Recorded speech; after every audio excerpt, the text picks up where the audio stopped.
সিবগাতাল্লাহ, আল্লাহর রঙে রঙিন হও, অর্থ হলো আল্লাহর গুণে তুমি তোমার গুণ অর্জন করো, আল্লাহর গুণে তুমি গুণান্বিত হও। তো আল্লাহর গুণ কি, আল্লাহর গুণ কি, এই বিষয়গুলি তাহলে আমাদের জানা দরকার আছে না? আল্লাহ যেহেতু বলছেন যে আল্লাহর রঙে রঙিন হও, আল্লাহর গুণে গুণান্বিত হও, তো তাহলে এটা স্বাভাবিকভাবে আমরা বুঝতে পারি যে তাহলে আল্লাহর গুণ কি এটা আমাদের জানতে হবে, না হলে তো আল্লাহর রঙে আমরা রঙিন হব কিভাবে?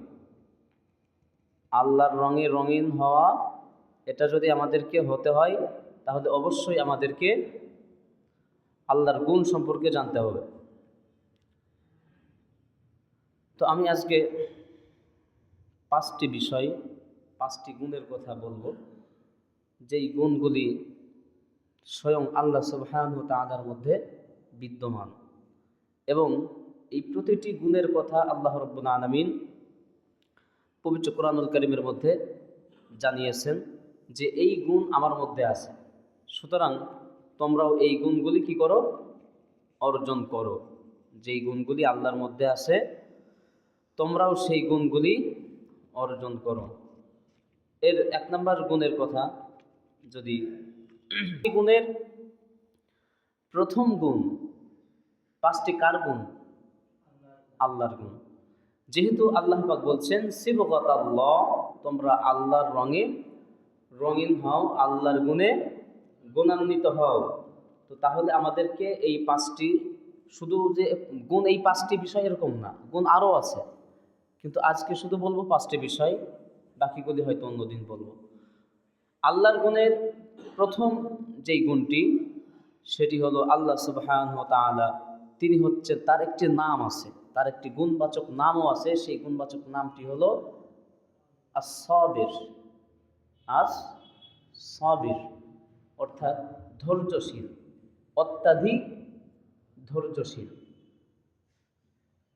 অর্থাৎ আল্লাহ রাব্বুল আলামিন তিনি অত্যাধিক ধৈর্যশীল, এই বিষয়টি আল্লাহ পাক তার নামই রেখেছেন কোরআনের মধ্যে, যে তিনি হচ্ছেন সাবির, ধৈর্যশীল।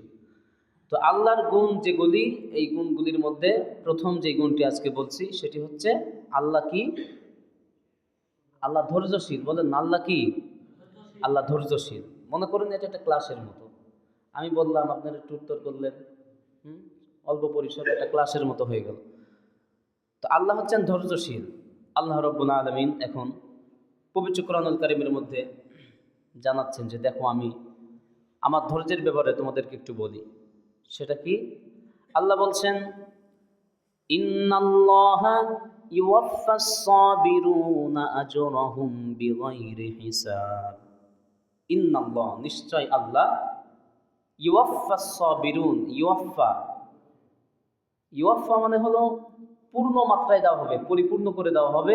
আস-সাবিরুন, যারা ধৈর্যশীল, যারা ধৈর্য ধারণ করবে, এই ধৈর্যশীল বান্দাদেরকে আল্লাহ পাক কি করবেন? পূর্ণ মাত্রায় কি দিবেন?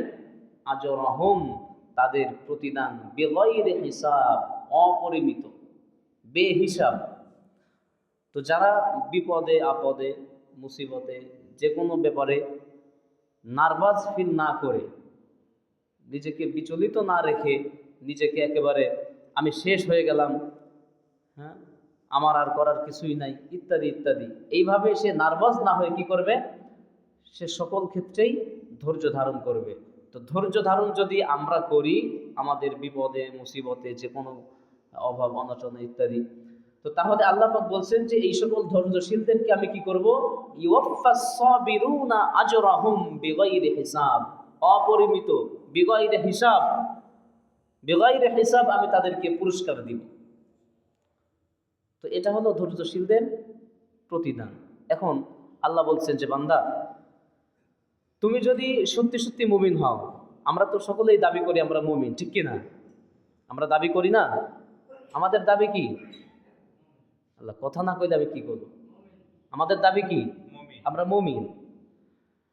তো আমরা যদি মুমিন হই, এটা যদি আমাদের দাবি হয়, তা আল্লাহ বলছে তোমাদের দাবিতে যদি তোমরা সত্যবাদী হও, তাহলে তোমাদের একটা কাজ করা লাগবে। আমরা বললাম আল্লাহ কি কাজ? এখন আল্লাহ বলছেন তোমাদের কি কাজ দেখো। আল্লাহ পাক বলছেন সূরা নিসার মধ্যে আল্লাহ রাব্বুল আলামিন বলছেন وعلى الله فتوكلوا إن كنتم مؤمنين ইন এটা হলো শর্ত। আমরা যখন বাংলায় বলি যে তোমাকে এই শর্ত দেওয়া হলো, এই শর্ত যদি তুমি পূরণ করতে পারো তাহলে তোমাকে এটা দেওয়া হবে, বা তোমাকে ইত্যাদি ইত্যাদি শর্ত দিই। আল্লাহ পাক এখানে একটা শর্ত দিলেন ইন, এটা হলো ইনের শর্তিয়া আরবি ব্যাকরণ অনুযায়ী। তা আল্লাহ পাক শর্ত দিচ্ছেন যে ইন কুনতুম মুমিনিন, যদি তুমি মুমিন হও, যদি মুমিন হও তাহলে কি করো, ওয়া আলাল্লাহি ফাতাওয়াক্কালু, আল্লাহর উপরে তুমি সব সময় তাওয়াক্কুল করবে, ভরসা করবে। যদি তুমি মুমিনই হও, তুমি তো বলছো যে তুমি মুমিন, তুমি ইমানদার, যদি তুমি মুমিন হও তাহলে তোমাকে ভরসা করতে হবে কার উপরে, আল্লাহর উপরে। তো দেখেন এই জন্য বিপদ আপদ মুসিবত অভাব অনাটন ব্যবসায় আপনার লস হয়েছে, তো কি হয়েছে, এখন আপনি সুস্থ আছেন, এখন আপনার পরিবার সুস্থ আছে, এটাই তো আলহামদুলিল্লাহ, ঠিক কিনা? আপনার কিছু টাকা পয়সা গেছে, 10 লাখ 20 লাখ টাকা 40 লাখ টাকা মার গেছে, টাকা পয়সা মেরে দিয়ে চলে গেছে, এরকম পরিবেশ হয়েছে, কিন্তু আপনি জানে সালামতে যে ভালো আছেন, আপনি যে অক্ষত আছেন, আপনার হাত ভালো আছে, চোখ ভালো আছে, এখনো ব্রেন অকেজ হয়ে যায় নাই, আপনার পরিবার ভালো আছে, এটাই তো আলহামদুলিল্লাহ। তো আল্লাহ রাব্বুল আলামিন বলছেন যে যারা সকল ক্ষেত্রে আল্লাহর উপরে ধৈর্য ধারণ করবে এদেরকে পরিপূর্ণরূপে আমি কি করব, জাযা দান করব, বিগয়রে হিসাব তাদেরকে আমি পুরস্কারে পুরস্কৃত করব। এখন কোন কোন বিষয়ে আমাদের ধৈর্য ধারণ করতে হবে তার একটা লিস্ট আল্লাহ রাব্বুল আলামিন সূরা বাকারার মধ্যে বলছেন। সূরা বাকারা আল্লাহ রাব্বুল আলামিন বলছেন ওয়ালানাবলুওয়ান্নাকুম বিশাইইম মিনাল খাউফি ওয়াল জু'i ওয়া নাকসিম মিনাল আমওয়ালি ওয়াল আনফুসি ওয়াস সামারাত ওয়া বাশশিরিস সাবিরিন। সূরা বাকারা আল্লাহ রাব্বুল আলামিন নবীকে ডেকে বলছেন, হে নবী, আপনি আপনার উম্মতদেরকে, আপনার সাহাবী সহ আপনার উম্মতদেরকে আপনি জানিয়ে দিন যে ওয়ালানাবলুওয়ান্নাকুম, যদি যে তারা ইমানদার, নিজেদেরকে ইমানদার হিসেবে যদি দাবি করে, তো তাহলে দেখবেন সব থেকে যারা বেশি নামাজি একটু দিনদার, বিপদ কিন্তু এদের বেশি হয়। সমাজে দেখবেন নামাজ রোজার ধার ধারে না, দাড়ি নাই, মোষ রাখছে, এটা একটা কান বরাবর চলে গেছে, মানে এই কোয়ালিটির কিছু মানুষ, এরা ভালো থাকে, এরা ভালো খায়, এরা আবার সালামও পায় বড় বড়, আসসালামু আলাইকুম অমুক সাহেব, অথচ সে নামাজ পড়ে না, তাকে সালাম দিচ্ছে। নামাজ না পড়ে সালাম দেওয়া যাবে না, বিষয়টি এমন নয়। মানে আমি বলতে চাচ্ছি যে যারা দিন থেকে দূরে, এরাই কিন্তু সমাজে ভালো থাকে, এরা এলাকায় ভালো থাকে, দেশে ভালো থাকে, পৃথিবীতে ভালো থাকে। এটা আবার কেন থাকে এর বিভিন্ন ব্যাখ্যা হাদিসের মধ্যেও আছে, যে আল্লাহ তাদেরকে দুনিয়ায় কিছুদিনের জন্য ভোগ বিলাসিতার জন্য তাদেরকে অবকাশ দেন, তাদেরকে কিছুদিন একটু এখানে মানে মাস্তি করার সুযোগ দেন, যে মরার পরে তো আর কোনো সুযোগ নেই, ও যা খাবে, যা করবে, যা সম্মান পাবে এই 40 বছর 45 80 বছর পর্যন্ত এখানেই পাবে, ওখানে তো আর পাবে না। যেহেতু ওখানে পাবে না, পরকালে পাবে না, সেহেতু দুনিয়ায় কিছু ওদেরকে দিই, এই জন্য আল্লাহ ওদেরকে দুনিয়ায় একটু ভালো রাখে। আর মুমিনদের কেন বিপদ আসে, বিপদ এই জন্য আসে যাতে করে ওপারে অর্থাৎ হাসরে যাতে এদের কোনো বিপদ না হয়। আল্লাহ পাক পরকালে মুমিনদেরকে রক্ষা করার জন্য যা বিপদ দেওয়ার এই দুনিয়ায় দিয়ে তাদেরকে পরিত্রাণ দেওয়ার জন্য, মানে আগে থেকেই এভাবে প্ল্যানটা আল্লাহ রাব্বুল আলামিন সাজান, যাতে মরার পরে এদের বেশি কষ্ট করা না লাগে। তো দেখুন এখানে বলা হচ্ছে কি, আল্লাহ রাব্বুল আলামিন বলছেন ওয়ালানাবলুওয়ান্নাকুম বিশাইইম মিনাল খাউফ, অবশ্যই আমি তোমাদেরকে পরীক্ষার মধ্যে ফেলে দিব, তোমাদেরকে কিছু পরীক্ষা করব, কিছু ভয় ভীতি দিয়ে। তোমাদের জানের ভয় থাকবে, যে না জানি যদি রাস্তায় বের হই, যদি অমুক জায়গায় যাই, না জানি আমাকে কেউ হত্যা করে কিনা, আমি মারা পড়ি কিনা, মানে জানের উপরে একটা আশঙ্কা থাকবে, না জানি আমার সম্পদ বাজেয়াপ্ত হয় কিনা, না জানি আমার সম্পত্তি লুট হয়ে যায় কিনা। এভাবে তোমার জানের উপরে কিছু বালা মুসিবত আসবে। তো জানের উপরে বালা মুসিবত, রোগ শোক ইত্যাদি আমি আল্লাহ রাব্বুল আলামিন তোমাকে কেন দিই? আল্লাহ বলছে তোমাকে পরীক্ষার জন্য, যে তোমার উপরে যখন এই মুসিবত চেপে আসলো, নেমে আসলো, তখন তুমি করোটা কি, তখন তুমি কি করো, এইটা দেখার জন্যই মূলত তোমাকে আমি বিপদের সম্মুখীন করি। আল্লাহ বলছেন ওয়ালা নাবলুওয়ান্নাকুম বিশাইইম মিনাল খাউফ, কিছু ভয় ভীতি দিয়ে তোমাকে আমি পরীক্ষার মধ্যে ফেলে দিই বান্দা। এটা হলো 1 নাম্বার। 2 নম্বরে ওয়াল জুর, জুর মানে হলো ক্ষুধার্ত, ক্ষুধা দিয়ে, দারিদ্রতা দিয়ে, ক্ষুধা আর দারিদ্রতা দিয়ে। পকেটে টাকা নাই, ঘরে চাউল নাই, আপনি দোকানে বাকি নেবেন, ও দোকানদারের কাছে এত বাকি জমিছে, আপনি গেলে আপনাকে দিবে না, ভাই নাই হবে না, যান, আপনার গত 2 মাসের বিল আপনি দেননি। মানে এইরকম একটা পরিস্থিতির সম্মুখীন আপনি হয়েছেন।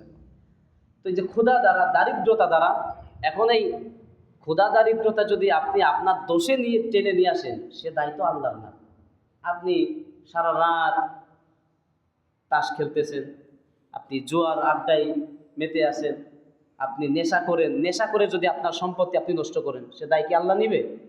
আপনি যদি জুয়া খেলে জুয়ার আড্ডায় আপনার সম্পদ নষ্ট করেন, সমানে লটারি কাটতেছেন, লটারি একটা গাড়ির আশায়, অথবা এরকম হাবি যাবে একটা ফ্রিজের আশায় সমানে লটারি কাটতেছেন, ঋণ নিয়ে লটারি কাটতেছেন, তো সে দায় কি আল্লাহ নিবে? কখনোই না। তো এই জন্য আল্লাহ রাব্বুল আলামিন বলছেন যে তোমাকে আমি, যদি তুমি মুমিন হও, তুমি কেমন মুমিন তোমাকে পরীক্ষা করার জন্য, স্বর্ণকার স্বর্ণকে আরো বেশি উজ্জ্বল করার জন্য তাকে দিয়ে, সে সুন্দরী রমণী একটি মেয়ের গলায় সে ঝুলবে, তার কানের দুল হয়ে তার শরীরের সংস্পর্শে সার্বক্ষণিক থাকবে। এই থাকার জন্য তাকে কত না কষ্ট করতে হয়। সে একটা সুন্দরী রমণীর গলায় থাকবে, রাত দিন 24 ঘন্টা সে ওখানে থাকবে, এত শান্তিতে থাকবে। এই শান্তি করার জন্য তাকে কত কষ্ট করতে হয়েছে। স্বর্ণকার তাকে পিটিয়েছে, তাকে আগুনে দগ্ধ করেছে। এরপরে সে যখন নিজেকে পরিচয় দিয়েছে যে হ্যাঁ আমি খাত না, আমি সোনা, এটা যখন সে পরিচয় দিয়েছে, তখন সে কোথায় উঠেছে? সুন্দরী রমণী কানের দুল হয়েছে, গলার হার হয়েছে, হাতের বালা হয়েছে। আল্লাহ রাব্বুল আলামিন কেমন যেন এইটাই বলছেন যে ওয়ালা নাবলুওয়ান্নাকুম, অবশ্যই আমি তোমাকে এভাবে দগ্ধ করব, পরীক্ষা করব, অর্থাৎ এই বিপদ দিব। এই বিপদে যদি তুমি ধৈর্য ধারণ করো, এই বিপদগুলি কিভাবে আসে? একটা হলো জানের উপর দিয়ে, সন্তান মারা গেছে, একটাই ছেলে, তাও হয়েছে 5-7 বছর পর, নানান তদবিরাদি করার পরে একটা ছেলে হয়েছে। 3-4 বছর বয়স, কথাবার্তা শিখেছে, এমন সময় পানিতে পড়ে মারা গেছে, অথবা রোড অ্যাক্সিডেন্ট হয়ে সন্তান মারা গেছে ইত্যাদি। তো এই যে জানের উপরে ক্ষয়ক্ষতি, জানের উপরে ক্ষয়ক্ষতি, এটা আমি কেন দিব? তোমাকে পরীক্ষা করার জন্য, যে দেখি তুমি ধৈর্য ধারণ করো কিনা, তুমি আল্লাহর উপরে সবর ইখতিয়ার করো কিনা, এটা পরীক্ষার জন্য। যদি সবর করো তাহলে পুরস্কার দিব। ইউওয়াফাস সাবিরুনা আজরাহুম বিগাইরি হিসাব, বান্দা তোমাকে অপরিমিত আমি পুরস্কারে পুরস্কৃত করব। এটা হলো 1 নাম্বার, জানের উপরে। 2 নাম্বার হলো ওয়াল জু, ক্ষুধা দারিদ্রতা দিয়ে, ক্ষুধা আর দারিদ্রতা দিয়ে তোমাকে আমি পরীক্ষার মধ্যে ফেলে দিব। এই ক্ষুধা দারিদ্রতার সময়ও যদি তুমি আমি আল্লাহকে স্মরণ রাখো বান্দা, তাহলে তোমার জন্য ওয়াবাশশিরিস সাবিরিন। আয়াতের শেষ অংশে বলা হচ্ছে ওয়াবাশশিরিস সাবিরিন, হে রাসূল, বাশশির আমরের সিগা, অর্ডার, এখানে অর্ডার করা হচ্ছে নবীকে, হে রাসূল আপনি সুসংবাদ দেন আপনার উম্মতদেরকে, যে যারা বিপদে আপদে দারিদ্রতার সময়ও আল্লাহর উপরে সবর ইখতিয়ার করবে, তাদের জন্য সুসংবাদ রয়েছে, এই সুসংবাদ আপনি তাদেরকে দিয়ে দেন। এরপরে আল্লাহ রাব্বুল আলামিন বলছেন ওয়ানাকসিম মিনাল আমওয়াল, নাকসুন, নাকসুন মানে হলো কমতি। বিগত মাসগুলিতে ভালোই ব্যবসা হয়েছে, খুব ভালো ব্যবসা, আর এখন এমন অবস্থা যে দোকান ভাড়া দিতে গিয়েই হিমশিম খেয়ে যাচ্ছে। ব্যবসায় লাভ করবো কি, আরো বেশি প্রফিট হবে কি, আমি দোকান ভাড়ার বিদ্যুৎ বিল দিতে গিয়েই আমার সব শেষ, এরকম একটা পরিস্থিতি হয়েছে ব্যবসায়। তো এরকম সম্পদের মধ্যে কমতি আসতে পারে, সম্পদের ক্ষয়ক্ষতি হবে দোকানে। আল্লাহ না করুন যারা এরকম ব্যবসা বাণিজ্য করেন, অনেক সময় দোকানে আগুন লেগে যায়, বিদ্যুৎ শক বা অন্যান্য বিভিন্ন কারণে দোকানে আগুন লেগে যায়, চুরি হয়, ডাকাতি হয়, ছিনতাই হয় ইত্যাদি।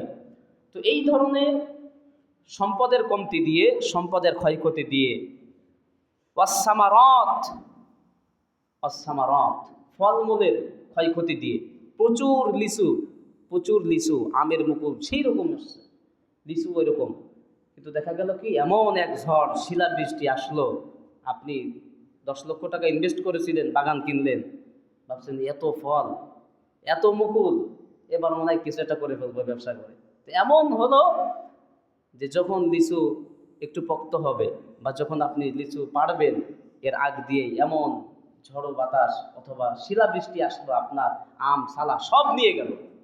ওই শিল তো পড়লেই গলে না, শিল যখন পড়ে কিছুক্ষণ সময় লাগে ওর আকার, ওর ওয়েট অনুযায়ী কিছু সময় নাই, ওই শিলও গলতেছে আর আপনার মূলধনও ওই শিলের সঙ্গে গলে সব পানি হয়ে চলে গেল, আসলও গেল, আমও গেল, সালাও গেল। তো এখন আপনি কি করলেন?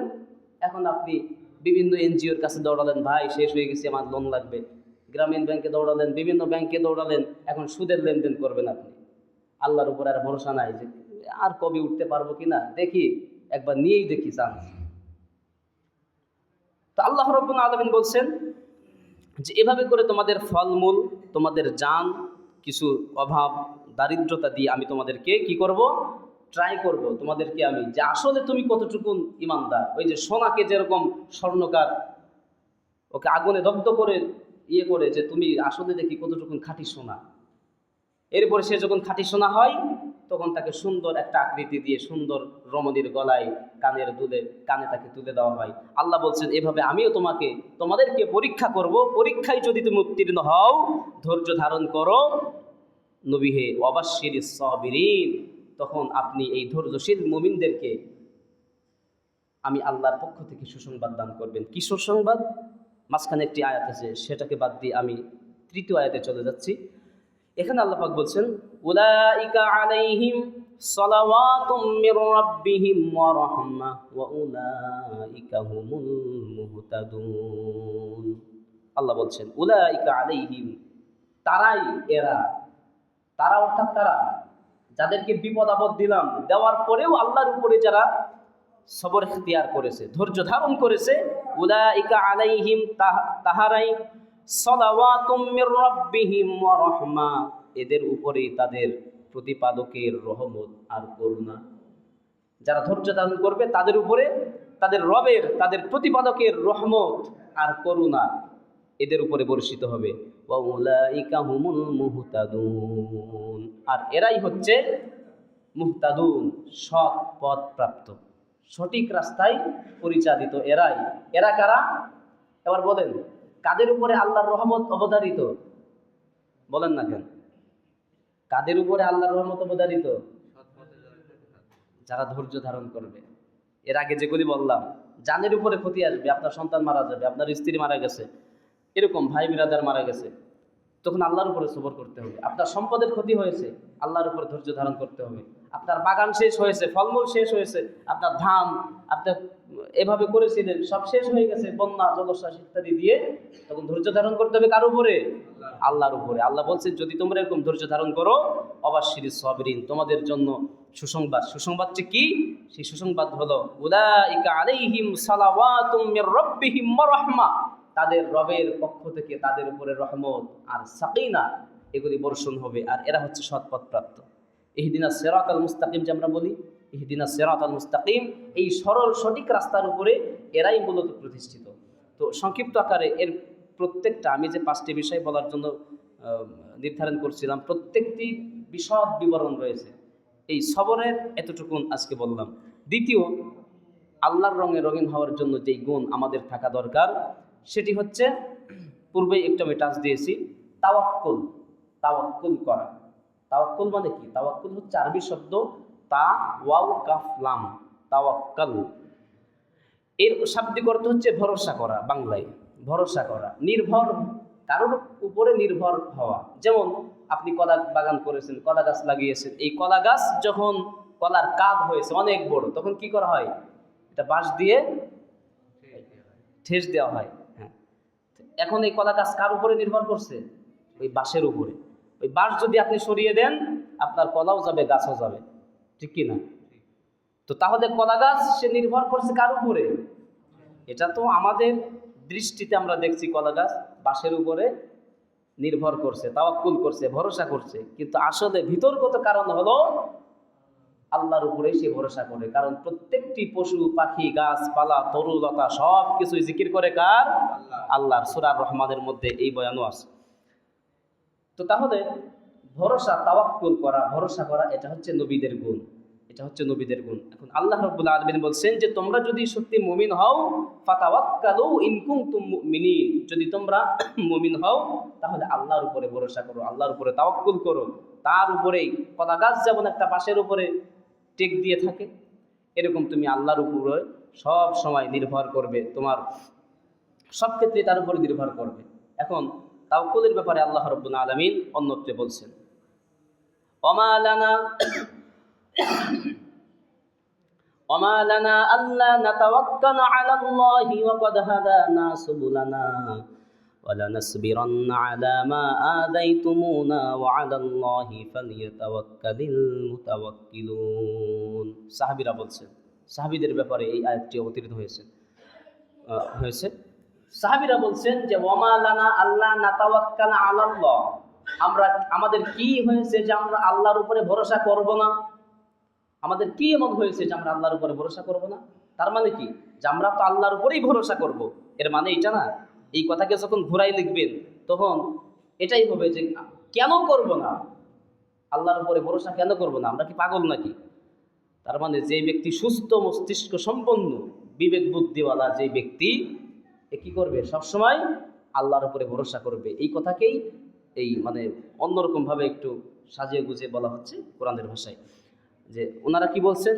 ওমা লানা আল্লা নাতাওয়াক্কালা আলাল্লাহি ওয়া ক্বাদ হাদানা সুবুলানা।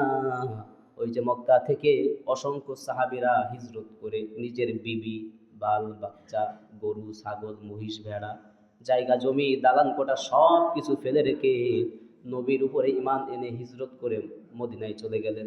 মদিনায় যাওয়ার পরে এখন আমাদের অবস্থা যদি এই হতো যে আমাদেরকে এখান থেকে সব বেড়ে ধরে তাড়াই দিয়েছে, আমরা সব পাকিস্তান চলে গেছি, হ্যাঁ ঠিক আছে, যদি এরকম হতো তো তাহলে আমাদের অবস্থা কি হতো? ওখানে গিয়ে তো আমরা একবারে শুকাই সব মারা যেতাম অল্প দিনেই।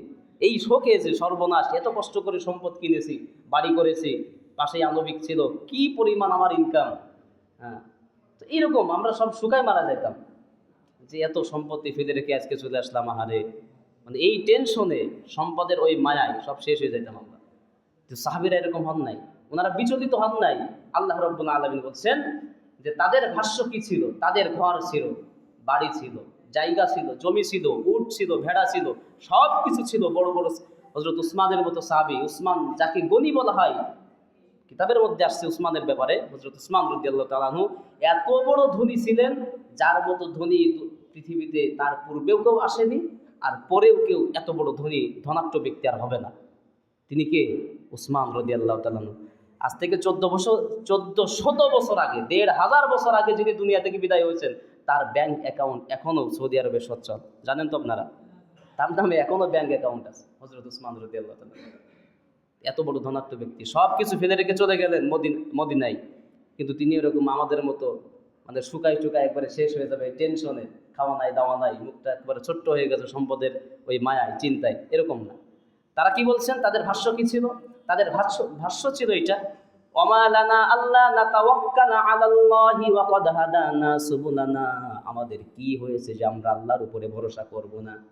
অথচ তিনি ওয়া ক্বাদ হাদানা সুবুলানা, তিনি আমাদেরকে হেদায়েত দান করেছেন। আমরা ছিলাম মূর্তি পূজার মধ্যে, আমরা ছিলাম অশ্লীলতার মধ্যে, আমরা মূর্তি পূজার মধ্যে ছিলাম, অন্ধকারের মধ্যে ছিলাম। তিনি সেখান থেকে আমাদেরকে হাত ধরে বাছাই করে এই অসংখ্য মানুষদের মধ্যে আমাদের মুষ্টিময় কিছু মানুষকে হেদায়েত দিয়ে এই যে নবীর রাস্তায় নিয়ে আসছে, এটা তো আমাদের জন্য অনেক বড় কিছু। তো আমরা সেই আল্লাহর উপরে কেন তাওয়াক্কুল করব না, ভরসা করব না? অর্থাৎ অবশ্যই তার উপরেই তাওয়াক্কুল করব। তো এটা আমাদের জন্য শিক্ষা। এটা সকল নবীদের গুণ এবং আল্লাহর গুণ যে মানুষ বিপদে পড়লে পরে প্রথম তো বলেছি ধৈর্য ধারণ করা, দ্বিতীয় তাওয়াক্কুল করবে, ভরসা করবে কার উপরে?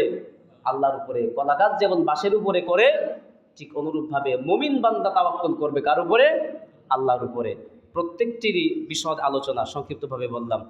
তৃতীয় নাম্বার বিষয়টি হলো আল্লাহ রাব্বুল আলামিন বলছেন যে আল্লাহ রাব্বুল আলামিন তিনি হচ্ছেন হায়া, আল হায়াউ শু'বাতুম মিনাল ঈমান। একটি হাদিস, এক অংশ নবীজি বলছেন যে হায়া বা লজ্জা হচ্ছে ঈমানের একটি অংশ। হায়া বা লজ্জা ঈমানের একটি অংশ। এই হায়া কিন্তু আজকে আমাদের মধ্যে নেই। এই লজ্জা বা হায়া আমরা হারিয়ে ফেলেছি। আগে এক সময় দেখতাম, মানে আমাদের ছোটবেলায়, আমার আর কত হবে তখন, আজ থেকে হয়তো 15 বছর আগেটাকে এরকম মুরব্বীদের সামনে দেখেছি ছেলেরা সিগারেট খেত না, বিড়ি খেত না, মুরব্বী দেখলে, দাড়ি পোকা দেখলে বা এরকম হুজুর টাইপের কিছু দেখলে সিগারেট বা বিড়িটা পিছনে করে ফেলতো। এতে তাদের যে সব হয়েছে তা না, মানে এই যে মুরব্বীদের প্রতি একটা সম্মান, মুরব্বীদেরকে সমীহ করা, সম্মান করা, ইজ্জত দেওয়া, এটা আগের সময় ছিল, কিন্তু দিন যতই যাচ্ছে ততই এটা কিন্তু কমে আসতেছে আমাদের মধ্যে। মুরব্বীরা দাঁড়িয়ে থাকে আর ছোট ছোট পোলাপান আমাদের মতো যুবকরা চেয়ারের উপরে বসে থাকে, মুরব্বীরা নিচেই বসে থাকে, মা বাপ নিচেই বসে থাকে, সন্তান চেয়ারে বসে থাকে। এরকম হয় না? এরকম অহরহ হয়। সিগারেট টানতেছে আর মুরব্বী কথা বলতেছে মুরব্বীর সাথে, অথচ সে তার নাতির বয়সী বা ছেলের বয়সী। আপনার উচিত ছিল তখন সিগারেটটা না খাওয়া, অথবা সেটা হাত মানে ফেলে দেওয়া। ইমাম সাহেব, মুয়াজ্জিন সাহেব বা এরকম যারা সমাজের মধ্যে মোটামুটি আমরা যাদেরকে একটু সম্মান চোখে দেখি, তাদের সামনেও টানতেছে। আবার কিছু এখনও আছে যারা দেখলে পরে সিগারেটটা ঢুকায় ফেলায় হাতের মধ্যে। মানে এগুলি করা, এটা হচ্ছে হায়া, এটা হচ্ছে ইমানের একটি অংশ। এই যে সম্মান করলেন আপনি মুরব্বীদেরকে, আল্লাহ নবী সাল্লাল্লাহু আলাইহি ওয়াসাল্লাম বলছেন, মাল্লাম ইয়ারহাম সগীরানা ওয়ালাম ইয়াকির কাবীরানা ফালাইসা মিন্না।